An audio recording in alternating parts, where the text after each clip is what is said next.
नमस्कार दोस्तों, आपका स्वागत है आपके अपने YouTube channel let's learn crypto पे। आज हम लास्ट 24 आवर्स में क्रिप्टो में मेजर जितने सारे चेंजेस आए हैं, प्राइस से रिलेटेड हो, जितने सारे न्यूज़ हो, एक्सचेंज से रिलेटेड हो, वो सारा हम कवर करेंगे। चलिए स्टार्ट करते हैं। सबसे पहला, ये जो चार्ट है सबसे इम्पोर्टेंट पार्ट है पूरे वीडियो का। इसमें जो टॉप 7 क्रिप्टो है, मैं उसके सारे डेटा पॉइंट्स INR में या USDT में दिखा रहा हूँ। ये लास्ट मैंने 7 ही इसलिए लिया है कि मार्केट के ऑलमोस्ट 70% जो वॉल्यूम है इसको डिपिक्ट कर रहा है। इस कारण से ये मैंने लिया है। चलिए स्टार्ट करें। तो अगर हम मार्केट कैप देखें तो मार्केट कैप 840.35 बिलियन डॉलर्स का है। INR में वही वैल्यू 68.18 ट्रिलियन रुपीस का है। लास्ट 24 आवर्स में देखें तो जो चेंजेस आए हैं वो 0.71 है। अभी काफी सारे फ्लक्चुएशन चल रहे थे, तो एक पॉजिटिव साइड में है, तो एक अच्छी न्यूज है। वॉल्यूम देखा जाए तो 66.74 है। ऑलमोस्ट 8% के आसपास का वॉल्यूम है मार्केट कैप से। INR में 4.41 है। BTC का डोमिनेंस 38.2 है, 38 के आसपास ही चलता है। इथेरियम का भी 18 के आसपास ही है। Crypto total number of crypto listed हम देखें तो 21,750 है। एक्सचेंजेस 524 है। हाँ, BTC का अगर रेट देखें तो $16,700 के आसपास है। वही INR में 13,73,000 रुपये है। 24 आवर्स में एक अच्छा खासा अपसाइड दिख रहा है, एक 41,000 रुपये का। 3% के आसपास का चेंज है। परसेंट चेंज है। मार्केट कैप 26.4 ट्रिलियन रुपीज और वॉल्यूम भी 3.1 ट्रिलियन रुपीज का है। इथेरियम का देखें तो $1,200 के आसपास चल रहा है ये। 1 लाख के आसपास इसका INR में वैल्यू है। 2,500 के आसपास अपसाइड है और लगभग 2.5% के आसपास परसेंटेज चेंज हुआ है। वॉल्यूम भी आप देख सकते हो कि 970.6 बिलियन रुपीस का है। टीथर जो है USDT, USDC और जो BUSD है, तीनों स्टेबल कॉइन है। स्टेबल कॉइन के बारे में मैं प्रोबेबली सैटरडे तक एक डिटेल वीडियो लाऊंगा। इसका प्राइस जो है वो किसी न किसी एसेट को, USD को ये फॉलो करता है, इसलिए इसका प्राइस ऑलमोस्ट स्टेबल दिखेगा आपको। जो बाइनेंस का कॉइन है BNB, इसमें देखें तो ये 270 के आसपास है। 377 रुपीज का एक अपसाइड है। INR में एक सब 22,000 रुपये के आसपास रेट चल रहा है। लगभग 1.5% के आसपास का अपसाइड है। वही अगर हम देखें रिपल में थोड़ा सा अपसाइड आपको दिखेगा 1-2 दिनों में, क्योंकि ये इसका एक लॉसूट फाइल हुआ था US में। SEC जो सिक्योरिटी एक्सचेंज है वहां पे हुआ था, तो इसमें कुछ पॉजिटिव न्यूज आ रहे हैं, जिस कारण से ये अपसाइड दिखेगा आपको। 31.66 रुपीज का आज का रेट है। लगभग 4 रुपये का इसमें अपसाइड है, जो कि लगभग 14% के आसपास है। ये एक अपसाइड है। इस पूरे चार्ट में थोड़ा सा जो चेंज आपको दिखेगा, थोड़ा सा जो डेटा है थोड़ा सा अलग दिखेगा, वो आपको टीथर का दिखेगा। टीथर का वॉल्यूम और आप मार्केट कैप देख सकते हो, ऑलमोस्ट 90% के आसपास वॉल्यूम है उसका, जो पूरा मार्केट कैप है। इसका कारण ये है कि टीथर ही मेजर क्रिप्टो है जिसमें कि उसमें आपको मैक्सिमम वॉल्यूम दिखेगा। इसी के अंदर जितने सारे कॉइन्स लिस्टेड हैं, तो टीथर के अंदर जितने सारे हैं, मैक्सिमम वॉल्यूम आपको बाइंग सेलिंग नहीं दिखेगी। इनफैक्ट अगर INR से किसी फिएट करेंसी से आप अगर चाह रहे हो कि बाइंग सेलिंग, तो आपको टीथर में आपको मैक्सिमम वॉल्यूम दिखेगा। इस कारण से इसका वॉल्यूम आपको हर समय इसके मार्केट कैप के आसपास ही दिखेगा। बाकी हम सर्कुलेटिंग सप्लाई के बारे में अगर हम देखें, इसमें एक चीज ध्यान रखने वाली बात यह है कि सर्कुलेटिंग सप्लाई जो है वो, जो जितने सारे डिसेंट्रलाइज्ड कॉइन है जिनकी माइनिंग होती है, वो आपको रोज कुछ ना कुछ अपसाइड, कुछ ना कुछ ज्यादा वैल्यू वैल्यू दिखेगा। रीजन मैंने बताया कि रोज माइनिंग होती रहती है उसकी, और ये कब तक दिखेगी, तब तक की उनकी माइनिंग कंप्लीट ना हो जाए, जब तक कि उनका टोटल सप्लाई वहां तक पहुंच ना जाए। अगर BTC का क्लासिकल एग्जांपल है, BTC का देखें तो इनका टोटल सप्लाई 21 मिलियन है। अभी 19.2 मिलियन के आसपास चल रहा है। 21 मिलियन के बाद स्टेबल हो जाएगा ये। आगे चले। ये हमारे मोस्ट एक्टिव क्रिप्टो करेंसी है, वॉल्यूम है। बाय वॉल्यूम में जैसे हमने डिस्कस किया, टीथर आपको नंबर 1 पे दिखेगा। मार्जिनल चेंज BTC लगभग 13.75 लैक्स के आसपास चल रहा है, 13,75,000 के आसपास चल रहा है। 3% का एक अपसाइड है। यूएसडी रेट आपको वही दिखेगा। इथीरियम 1 लाख अभी डिस्कस किया, लगभग 2.5% का। यूएसडीसी भी स्टेबल है। रिपल की हमने बात की, रिपल जो एक्सआरपी है। रिपल लैब एक्चुअली इसके फॉर्म कंपनी का नाम है, रिपल कॉइन का नाम है। तो रिपल लैब में देखो 32 रुपीज के आसपास चल रहा है, 14-15% का एक अच्छा खासा अपसाइड है। बीएन में भी मार्जिनल 22,600 के आसपास चल रहा है, 1.5% का एक अपसाइड है। आगे देखें, ये हमारे ट्रेंडिंग कॉइन्स है। ट्रेंडिंग कॉइन्स वो हैं जिनको कि मैक्सिमम सर्च किया गया एक्सचेंज में, वो किसी न किसी न्यूज में है, इस कारण से वो मैक्सिमम सर्च किया गया, इसलिए हम उसको दिखा रहे हैं। ये मैक्सिमम लोगों की नजर इस इन सब कॉइन में। एफटीएक्स आप देख ही रहे हो, पिछले लगभग 2 वीक से ये काफी चर्चा में है। इसका प्राइस देखो यूएसडी में लगभग $2 है, मुझे याद है $25 के आसपास चल रहा था। तो जब से ये एफटीएक्स जो है ये बैंकरप्सी की तरफ गया है, ये ऑलमोस्ट बैंकरप्ट ही हो गया है, तब से इसका बहुत ज्यादा डाउन साइड दिखेगा। 30 डेज में आप देख सकते हो 92% का इसमें डाउन साइड है।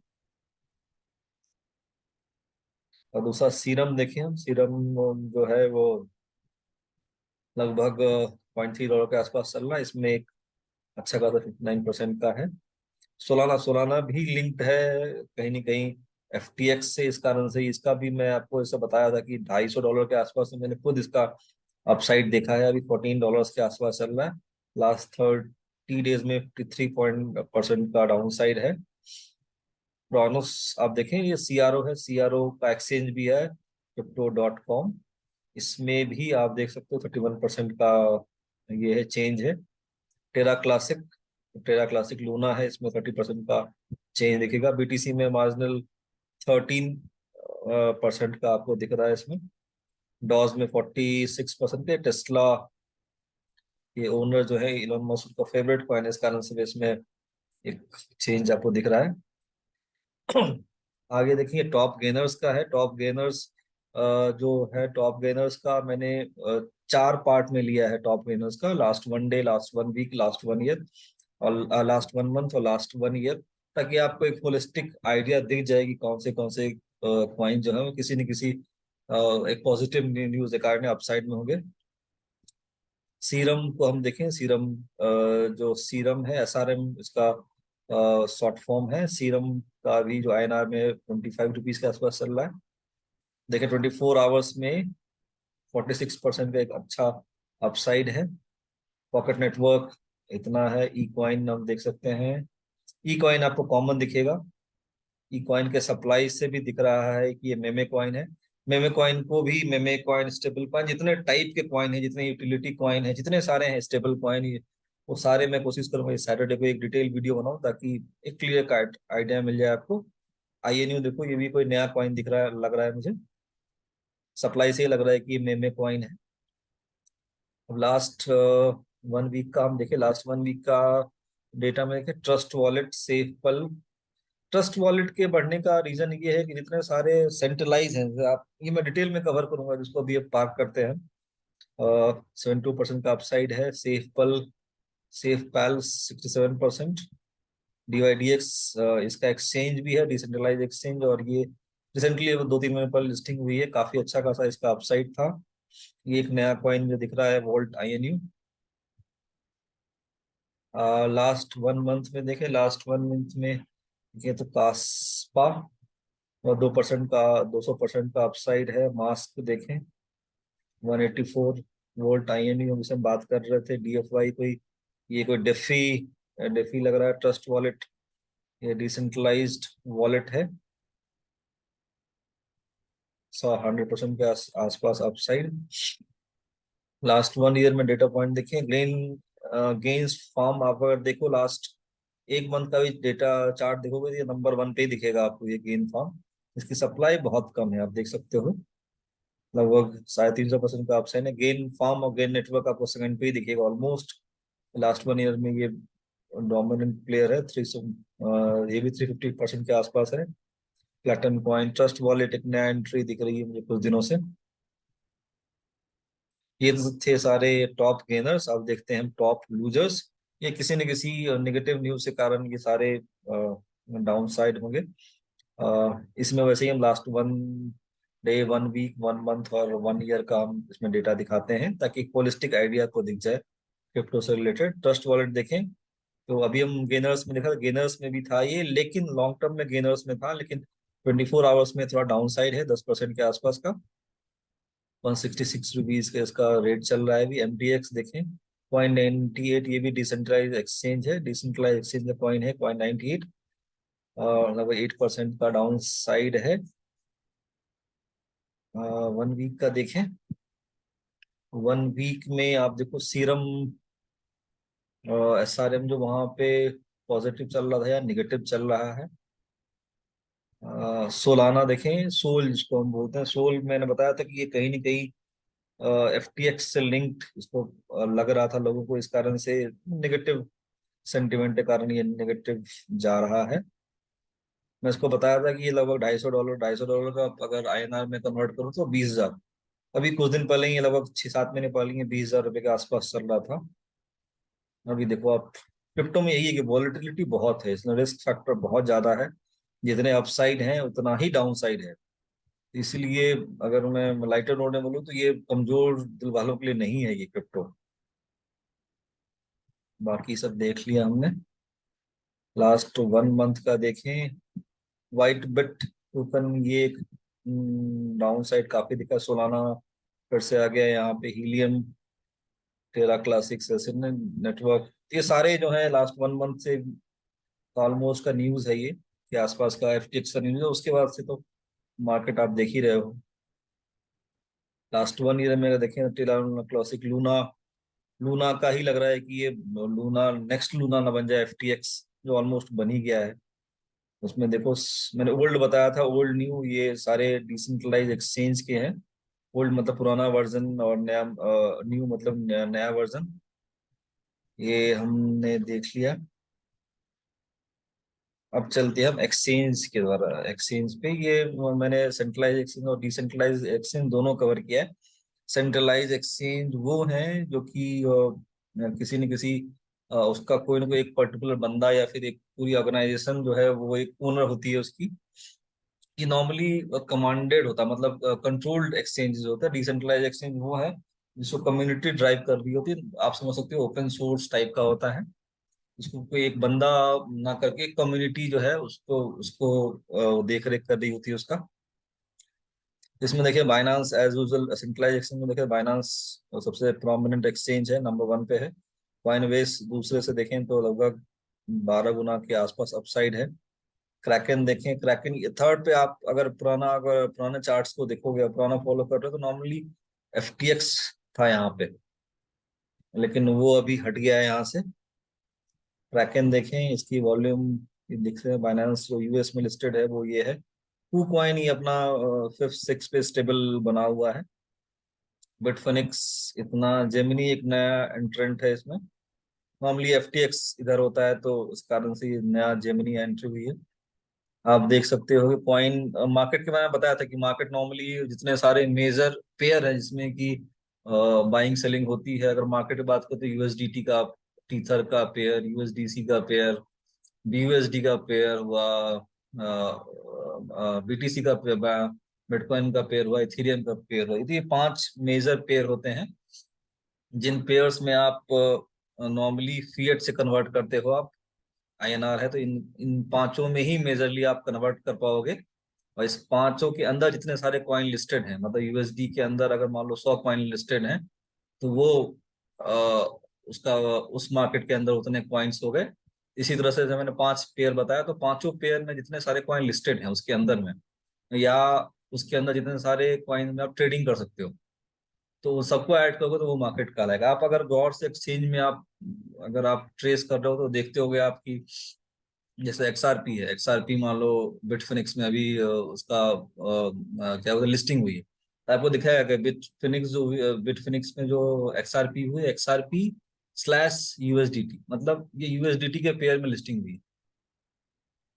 तो वो दिखा रहा है, अगर दो तीन पेयर में हुए, जैसे XRP/USDT, XRP/USDC, XRP/BTC, मतलब ये 3 पेयर में लिस्टेड हुई है, तो 3 पेयर के अंदर ही दिखेगी। अगर आपको बिटफिनिक्स में आपको वो इथेरियम पेयर में नहीं दिखेगी, और जो दूसरे जितने सारे पेयर है उस पर ना दिखेगी।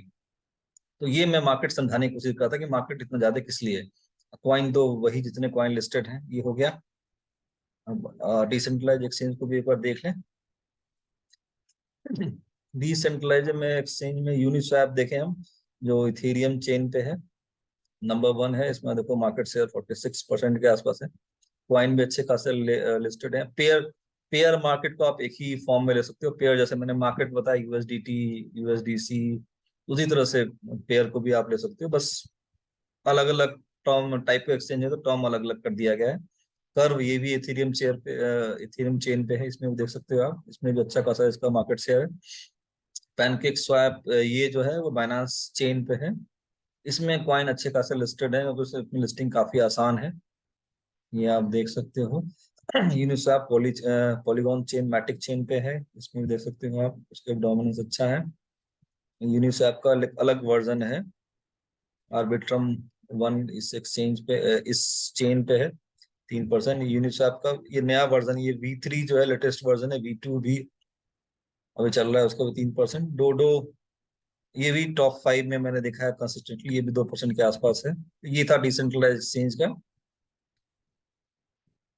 अब आगे चले हम। ये है मेजर क्रिप्टो न्यूज, जो लास्ट 24 आवर्स में जितने सारे क्रिप्टो के फील्ड में जितनी हलचल हुई है, वो इसमें मैं कवर कर रहा हूँ। सबसे पहले आया है जो crypto.com है। तो crypto.com के जो ओनर हैं, जो उसके फाउंडर हैं, उनका स्टेटमेंट आया है कि FTX में उनके एक्सचेंज का बस $10 मिलियन के आसपास का एक्सपोजर था। मतलब बस जो लिंक था FTX का, वो ये क्रिप्टो का FTX में, वो सिर्फ $10 मिलियन का था। और तो ये दिखाना चाह रहे हैं कि क्रिप्टो FTX के डाउन, जब FTX का न्यूज आया था तो उस टाइम पे काफी हलचल हुई थी सारे एक्सचेंज में, इंक्लूडिंग crypto.com पे भी। तो उसका अभी कोई इम्पैक्ट नहीं है। इनफैक्ट ये भी आया था कि जो crypto.com, जब ये FTX का न्यूज चल रहा था तो crypto.com से लगभग $1 बिलियन का वहां से फंड निकला था, जो कि अभी वापस आ रहा है। तो ये दिखाना चाह रहे हैं कि अभी स्टेबल है इनका एक्सचेंज। दूसरा एक पॉजिटिव न्यूज है, ये है रेनॉल्ट से। तो रेनॉल्ट का एक न्यूज आया है कि ये फर्स्ट इंडस्ट्रियल मेटावर्स ला चुके हैं। तो ये क्या इंडस्ट्रियल मेटावर्स में इनका क्या प्लान है, कि क्या कर रहे हैं कि मेटावर्स पे ही गाड़ी, जितनी सारी कार्स हैं, तो कार की सर्विसिंग, कार की आप मेंटेनेंस सर्विसिंग भी, कार का आप ट्रैक रखना, तो वो सारा मेटावर्स पे ये ग्रेजुअली डिप्लॉय कर रहे हैं। तो मेटावर्स पे ही गाड़ी की आपको सारी बुकिंग हुई, कितना वेटिंग चल रहा है आपका, मेंटेनेंस कब है, तो सारी चीजें मेटावर्स पे ये ग्रेजुअली लाने की कोशिश कर रहे हैं। इससे इनको लगभग $330 मिलियन का सेविंग होगा बाई 2025। तो मेटावर्स का एक अच्छा एप्लीकेशन और एक अच्छा यूज केस ये दिखेगा। अगर आपको याद हो तो हमने पहले भी कवर किया है कि चाइना जैसी बड़ी कंट्री भी मेटावर्स को लेके काफी बुलिश है, और मेटावर्स पे ही वो अ, अ, अपने सिटीजन्स के लिए एक मेटावर्स डेवलप कर रही है, ताकि उसका मेटावर्स पे जो उनके सिटीजन्स हैं वो एक्सपीरियंस करें और कुछ पॉजिटिव सा चीज दिखे। तो मेटावर्स पे काफी सारी हाल फिलहाल में काफी है, मुझे लग रहा है कि डाउन द लाइन कुछ सालों में काफी प्रोमिनेंट हो जाएगा मेटावर्स। अगला न्यूज भी देखिए मेटावर्स से ही है। तो metaverse of entertainment expected to grow by. तो ये है कि मेटावर्स पे आप अगर देखो तो मैक्सिमम जैसे गेमिंग वाली चीजें हो गई, तो आपको मेटावर्स पे दिखेगी। NFTs आप देखें, अगर किसी को ऑफिस खोलना हुआ तो वो हम देखें, तो मेटावर्स पे हम देखें। गेमिंग खासकर ना, गेमिंग बहुत ही प्रोमिनेंट है। तो ये दिखाना चाह रहा है इंटरटेनमेंट भी काफी, ये है तो दिखाना चाह रहा है कि 2026 तक ये चांसेस है कि $29 बिलियन का इस पे स्पेंडिंग हो। ये एक बड़ी पॉजिटिव न्यूज है। अगला देखें, ये भी एक पॉजिटिव न्यूज ही है, रॉबर्ट कियोसाकी। ये जो रॉबर्ट कियोसाकी का ही एक फेवरेट, बहुत ही फेमस बुक है, रिच डैड पुअर डैड। ये जो न्यूयॉर्क वहां पे न्यूयॉर्क में ये लगभग 6 साल तक बेस्ट सेलर बुक में से एक था ये। और ये मतलब ये फाइनेंस के फील्ड में बहुत ही प्रोमिनेंट है, और इसके लगभग कितने सारे, लगभग 100+ लैंग्वेजेस में इनकी बुक निकली थी। तो बहुत ही फेमस और बहुत ही प्रोमिनेंट ये राइटर हैं। तो उनका वो काफी बुलिश हैं। आप देखें positive, I am a crypto bitcoin investor. Bitcoin ने काफी ये पॉजिटिव इनका विचार है बिटकॉइन के बारे में। और इनका ये कहना है कि जब जब बीटीसी डाउन साइड में आता है, अभी देखो आप 15,500 के आसपास गया था, इनका ये भी है कि जब जब ये 10 के आसपास जाएगा तो मैं और इसमें एग्रेसिवली इसमें इन्वॉल्व होऊंगा। तो ये एक अच्छी न्यूज है कि फाइनेंस का एक प्रोमिनेंट बंदा अगर बुलिश है इसको लेके। अगला देखें, ये भी देखें एक और स्ट्रॉन्ग बंदा इसके इस पे पिच कर रहा है। तो इलॉन मस्क का अभी हाल फिलहाल में ही ट्वीट आया है। तो उन्होंने ये कहा है कि बिटकॉइन विल मेक इट, मतलब बिटकॉइन वापस बाउंस बैक करेगा। अभी डाउन साइड तो टेम्पररी है, उनका कहना है। और इसके साथ साथ जो डॉज कॉइन है, जिनका वो काफी प्रेज करते हैं उसको टेक्नोलॉजी लेके, तो उसका भी उन्होंने एक पॉजिटिव सा न्यूज दिया है। अगला न्यूज थोड़ा सा नेगेटिव है, ये है इंडिया से ही है। Indian authority seize freeze 150 BTC held at Binance. ये न्यूज क्या है कि एक गेमिंग साइट चल रही थी जिसका आमिर खान बोल के एक बंदा था जो कलकत्ता बेस्ड था। तो वो एक ई नजट बोल के एक ऑनलाइन गेमिंग चला रहा था। तो वहां पे कुछ जो उन्होंने बंदों से पैसा लिया था, तो वो सारे बीटीसी के फॉर्म में था, जो कि बाइनांस जो एक्सचेंज है, नंबर वन एक्सचेंज है, वहां पे था। तो जब ये कंप्लेन हुआ और ईडी के पास ये केस गई जो अथॉरिटीज हैं, तो उन्होंने फिर बाइनांस पे इनके जो 150 जो बीटीसी है उसको फ्रीज किया। तो एक बड़ा अमाउंट है, 150 बीटीसी के आज के डेट में कन्वर्ट करो तो लगभग 20 करोड़ से ऊपर का वैल्यू उसमें निकल के आएगा। तो ये थे अभी के न्यूज। आगे देखेंगे टॉपिक्स टू बी कवर्ड में। देखिए मेजर न्यूज में आप अगर देखो तो मैंने ऑलरेडी दो तीन जो न्यूज हैं, एक हमारे जो मैटिक के ओनर हैं, उन्होंने कैसे कोविड के टाइम पे लगभग 13,000 करोड़ का एक इनिशिएटिव स्टार्ट किया था। एक ट्वीट के बाद ही लगभग इंडिया को लगभग 13,000 करोड़ का रिलीफ मिला था कोविड के टाइम पे। वो मैंने एक्सक्लूसिव कवर किया हुआ है। क्रिप्टो करेंसीज में व्हाट इज क्रिप्टो करेंसी होते क्या हैं, ऑल्ट कॉइन, ब्लॉकचेन, ये भी दोनों। ऑल्ट कॉइन में अभी वीकेंड में कोशिश करूंगा कवर करने का। ब्लॉकचेन में डिटेल में कवर किया, blockchain, BTC, bitcoin, crypto currency, ये तीनों मैं कवर कर चुका हूँ। ऑल्ट कॉइन हुआ, ये सारे चीज में अभी स्टेबल कॉइन, मतलब जैसे जैसे रिलेटेड चीज मुझे दिखते जाएंगे वैसे वैसे मैं कवर करते जाऊंगा। तो आपसे रिक्वेस्ट है कि आप उन चीजों को देखें। मैं काफी रिसर्च करके और मैं पुराना भी एक्सपीरियंस में बताया था कि आपको, मैं 2017-18 के आसपास ही माइनिंग उसका मेन फंडामेंटल, उस समय ही मैंने माइनिंग स्टार्ट कर दी थी। इनफैक्ट माइनिंग के भी वीडियो चार वीडियो हैं कि माइनिंग कैसे होती है, कैसे किस कॉइन को सिलेक्ट करो, क्या हार्डवेयर सेटअप करना होता है, कौन सा कैसे फाइन ट्यून करोगे इसके परफॉर्मेंस को, मैंने काफी कवर कर रखा है। तो आपसे रिक्वेस्ट है कि वो मेरे जो नॉलेज है और मेरा जो एक्सपीरियंस है उसका आप थोड़ा फायदा उठाओ और चीजों को सीखें। इसी बहाने ये नए टेक्नोलॉजी के मामले में भी आप अपडेटेड हो पाओगे। और तो अब जैसे मैं नॉर्मली एक कोई ना कोई स्टोरी फैक्ट कोई बताता हूँ लास्ट में, ताकि मैं अपने एक्सपीरियंस को शेयर कर सकूं। तो अभी के एफटीएक्स के जितने सारे आप जो न्यूज पढ़ रहे हो कि एफटीएक्स में स्कैम स्कैम बोलो या बैंकरप्सी बोलो, तो उसका न्यूज आया है। तो इसके कारण काफी सारे लोगों के फंड फंसे हुए हैं। इनफैक्ट मैं न्यूज में आर्टिकल में पढ़ रहा था कि एफटीएक्स से जब लोग ट्रांसफर कर रहे हैं तो दिनों में भी उनका फंड ट्रांसफर नहीं हो पा रहा है किसी और वॉलेट में, किसी और एक्सचेंज में।